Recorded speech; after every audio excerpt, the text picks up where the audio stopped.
Olá! Se a gente tivesse que descrever o Criador do universo, por onde começaríamos? Bom, nesta análise, vamos mergulhar fundo nos atributos de Deus, ou seja, nas características essenciais que definem quem Ele é, com base em textos teológicos fundamentais.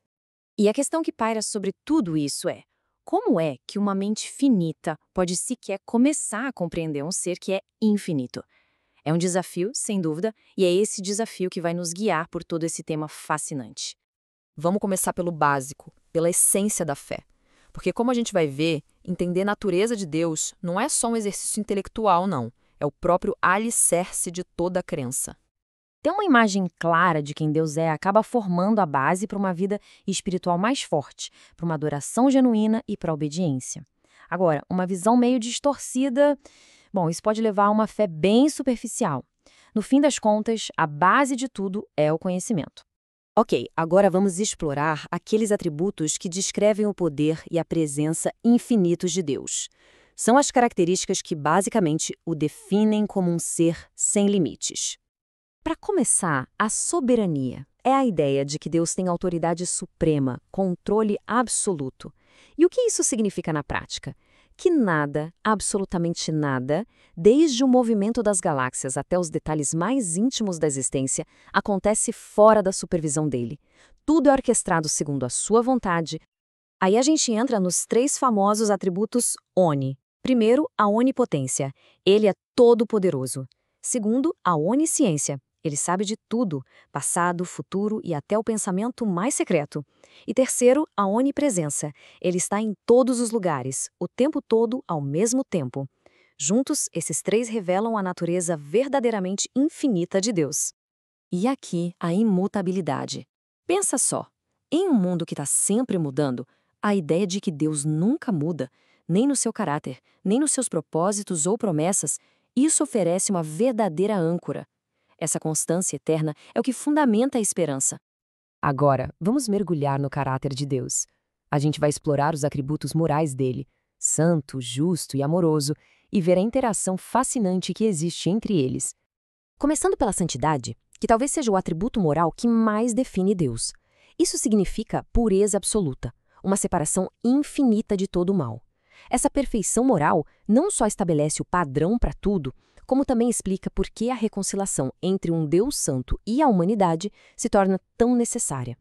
E de mãos dadas com a santidade vem a justiça e a retidão. E isso não é uma falha, de jeito nenhum, mas uma expressão necessária da bondade dele.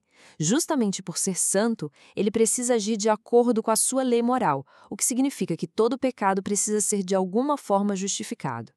Então, o ponto crucial é: como é que um Deus que é justo também pode ser misericordioso? Essa citação vai direto ao ponto. Teologicamente falando, a cruz é exatamente o lugar onde a misericórdia e a justiça de Deus se encontram. A justiça foi satisfeita pelo sacrifício de Cristo, e isso abriu a porta para a misericórdia poder agir. E isso nos leva direto ao amor divino. Especificamente o amor ágape, aquele amor sacrificial, incondicional, que não se baseia no valor de quem é amado, sabe? Ele simplesmente flui da própria essência de Deus. É um amor que dá, não o que recebe, e que foi demonstrado da forma mais suprema possível no plano da redenção.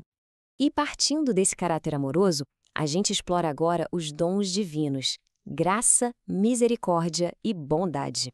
Vamos ver como a natureza de Deus se manifesta na relação com a humanidade. Olha, aqui tem uma distinção que é super importante entre misericórdia e graça. Misericórdia é não receber o castigo que se merecia, é o juízo sendo retido. Já a graça é receber um favor que não se merecia de jeito nenhum, é um presente. Então, uma suspende a punição, enquanto a outra concede uma bênção. Depois, a bondade.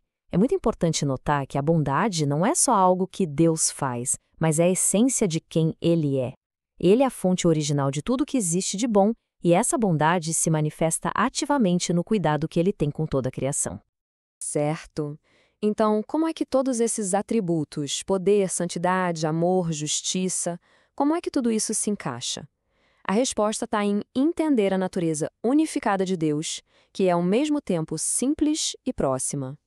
E aqui vem uma das ideias mais profundas da teologia.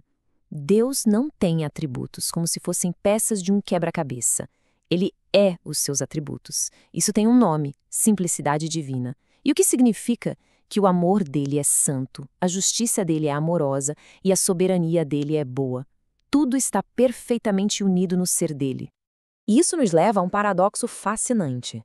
Deus é, ao mesmo tempo, transcendente, ou seja, infinitamente superior e separado da criação. E imanente, que quer dizer intimamente presente e ativo dentro dela. Ele é majestoso e distante, mas ao mesmo tempo pessoal e próximo. Os pensamentos dele são muito mais altos que os nossos, mas ele está conosco, sustentando tudo. E então, o que a gente faz com todo esse conhecimento? Nossa última sessão foca na aplicação prática disso tudo. Diante de um Deus assim, qual é a resposta certa? Bom, a resposta passa por adoração e humildade. Como é que essa teologia toda, que parece abstrata, impacta a vida do dia a dia? Bem, a santidade de Deus nos leva à adoração. A soberania de Deus nos dá segurança no meio da incerteza. E a imutabilidade de Deus, essa nos oferece uma esperança que não se abala, ancorada nas promessas fiéis dele. Esse versículo de Romanos nos leva a um ponto essencial, a humildade teológica. É um lembrete muito forte de que mentes finitas jamais vão conseguir compreender plenamente o infinito. O nosso conhecimento se limita àquilo que ele mesmo escolheu revelar. E isso nos leva ao propósito final. O objetivo de estudar os atributos de Deus não é ter todas as respostas, não é dominar a Deus intelectualmente.